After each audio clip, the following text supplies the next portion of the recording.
So hi everyone and welcome back to our channel. So this is the Frenchie that cries and whines all the time behind the camera. This is her. Go around the shop, girls. Go around the shop, girls. So today we are going to talk about shoes, specifically trendy vs classic and timeless shoes, type of shoes that I would wear. Go around the shop, girls. Go around the shop, girls. Because every time spring comes around, I'm like, which shoes? I need to buy shoes and shoes. So let's start with the fact that high heels are actually dropping in sale up to 37% in 2025, and there is a huge demand for flats. Demand rises up to 40% according to compound annual growth rate. There was an article that I read at BOF back in 2022, I believe, where they mentioned that this is end era for high heels, but personally I believe pandemic has to do a lot with that, and I also believe that there will always be place in our wardrobe for high heels because, you know, events and all these beautiful evening occasions, you know, high heels really add so much to our personal style. So talking about shoes, let's start with first must-have type of shoes for spring summer in my opinion, and that's like nude classic pump. So I have them in black, nude, white and many other options, but I truly believe that nude classic pump for spring summer is an absolute must-have. And trendy pumps for these seasons are these. Let's start with these by Saint Laurent. They're more like open heel shoe with very long front part, like super elongated front part, and they also make these ones but they have that logo at the front, which I'm not very fond of because bags and watches is where I drew my line when it comes to showing logos. And then Chanel is making these square toe pumps, which are so gorgeous. I mean, it is hard not to like Chanel. Mathieu Blazy is doing a great job there. I really would wear everything he creates. Then Phoebe Philo is making these kind of roundish pump, but they're also kind of squarish roundish kind of pump, and the Row is offering these green ones. They love this green color at the Row, right? And they also have these black pumps, which I find very cute. These are the super cute pumps, if you ask me. And then Christian Louboutin switches classic so Kate to Miss Set.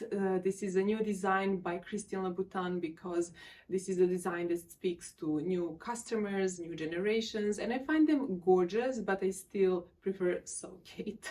Bottega Veneta is making them with their classic woven detailing, and then these ones with a little knot as a jewelry detail on the heel as well. I think this is very lovely. And then we have Jill Sander. I really love Jill Sander as a brand. They're a German brand and they are very underrated in my personal opinion. They're making these with little buckle around ankle. How cute is this? So these were kind of pumps that are trending that designers offer in their boutiques, but mine happened to be by Christian Louboutin. I truly love Pigalle. I wear them all the time in my videos and style them in so many different ways. And for spring and summer, I also have them in nude. They have that specific cut at the front, which shows like toes a little bit, and I really find that very alluring. And also, I don't know if you can see, but here I have that rubber where is the sole. So Christian Louboutins are very famous too. They kind of get scratched at the front, and that red bottom really diminish and disappears, and you don't have that nice look of red bottoms anymore. So when I purchased mine at Rouge in Paris, they offered me this great option to go to just next door cobbler, and he fixed my shoe. They told me like, you should just wear them a few times, and maybe 3-4 times, and after bring them here, and they put this rubber that has integrated brand's name Louboutin on them, so you know it still shows that it's coming from Christian Louboutin brand. And I was like, of course I want that. So they did it in a very professional and clean way, and I'm so glad I did that. So if you didn't know, this is one option that you can do with your Christian Louboutins. But if you're just starting your wardrobe, I don't believe that you should go for red bottoms. I believe you should just go for not even patent leather, just simple leather. Jimmy Choo is making great ones, and also Stuart Weitzman is making great options. I will leave all the links down below. Okay, the next type of shoe for springtime are kitten heels. So if you don't like high heels, kitten heels are a really great option because they still look elegant without compromising on comfort. And they're very popular nowadays because they really fit so well with that real life luxury mindset. So let's see what are the trends for kitten heels this season. We have these ones by Bottega Veneta. They're kind of canoe shape sling bags. Canoe shape is really popular this season because I see them with Jill Sander. They also have this kind of canoe shape kitten heel. Then Jacquemus is making flip-flops kitten heels. We still didn't move away from tongue heel. So my kitten heels are these ones by Zara. I got them 2 seasons ago, but I find them very classic, very feminine. They go so well with denim, skirts, dresses, you name it, you can style these shoes. This is the type of style that really speaks to new generations, and overall it's very comfortable. So I truly recommend, I don't know if I recommend, but I like to wear kitten heels. And yeah, I will leave some options in my description box for you to check them out. Okay, so next type of shoe that I recommend, again I recommend, no I don't recommend, I like, you do you, are block heel sandals. So first let's see what is trending.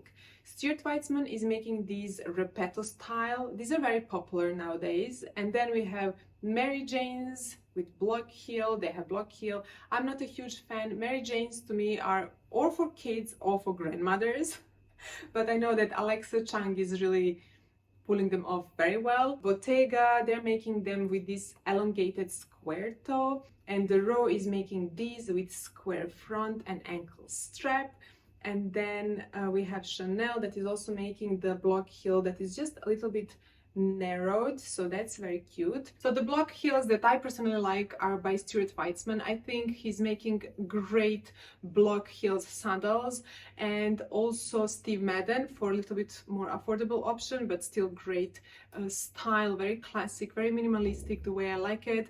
And I recently discovered this brand Bobbies. I think I said it correctly, I probably didn't, but this is a French brand that creates and makes these beautiful shoes. I don't like everything they make, of course, I never do, but most of their shoes are very beautiful, very classic, and specifically these ones, I'm absolutely in love with them. I mean, this with a denim or a dress, chef's kiss. And yes, I want to mention something when it comes to open toe sandals. I don't know if you ever paid attention, but whenever we have open toe, we have that ankle strap. For the simple reason that without that ankle strap, it will be impossible to wear our sandals because it's very hard to keep shoe in place with that heel strap only. I really love that moment where we have that elongation of the foot at the front. We don't have that ankle strap that cut us. Even if it's nude, it's still there. And I don't have nothing against it. I'm just saying that it is really hard to find one without that ankle strap. So another trend that I really wanted to avoid in this video, but when I was doing research, I saw that many brands are making clogs. There are not many things I can guarantee in life, but me never wearing clogs, it's for sure guaranteed. But let's see what is trending. We have Bottega, they're making these in different colors, and then we have these by Chloe, and I know exactly how I would style these ones by Chloe, but I'm not going to wear clogs. Full stop. So instead of clogs, I would wear wedges. And the most popular wedges are by Castañel. And Castañel is a very famous Spanish brand that actually became super popular when back in the day Yves Saint Laurent contacted them and asked them to create collection together for runway. And since then they became very famous, and they are not just kinda practical shoe anymore, they're really like runway type of shoe as well. Now there is a twist when it comes to wedges these days. Of course, everything is changing and twisting. So Jill Sander, for example, is making these type of wedges with like sandal at the front, or like shoelace wedge with kind of kitten heel detail right there. Then Alaya is making these with kind of squared toe and ankle strap. Then we have slingback wedge style, then wedges with tongue style. You know what I think about those. Now, there is a difference when it comes to wedges. Not all wedges are the same. As you can see here, we have a very thick front part at the wedge, and we have very thick ankle strap. And on the other side, we have very thin lower part at the wedge and very thin ankle strap. And these are the ones that I prefer, the thin ones. Because the chunky one, unless you need some height, I would definitely avoid. They look way too chunky and just like we walk very strangely in these. But if you need some height, absolutely. But these ones are just more delicate and feminine. And also they make them with open heel and closed heel, and then we have also the buckle. This is not really my favorite style. I find it old-fashioned, but these ones are the one that I will definitely go for. And I would love to finish this segment about high heels with mules. I personally have a love-hate relationship with mules. Sometimes I find them very alluring and feminine, and other times I find them a little bit off, unfinished, and barefoot, let's say. Like, I'm like on and off with them, but I suppose it's all about how we style them. So please let me know, what do you think about mules, heel mules? Yes, no? Let me know. On another hand, now that we are done with shoes, I would love to give my short and brief review on Devil Wears Prada 2. I mean, I was so excited to go and see this movie, and I personally loved it because it's very easy and breezy. This is not the kind of movie that is going to compete for Oscars. This is just a movie that let us fashionistas enjoy. And I know that some people are going so deep into details. They're taking this movie so seriously. Oh, she went for the interview and she didn't bring her notebook to take notes. She came unprepared. Like, who cares? Like, this is such a non-important detail. Like, why don't you just enjoy the movie and the lightness of it? Story was also very not disappointing. It's not hard story. It's definitely the sequel of the first movie that is made by book. By the way, the fashion was great. The stylist was Molly Rogers. She did a great job. She did exactly what I promote on my channel.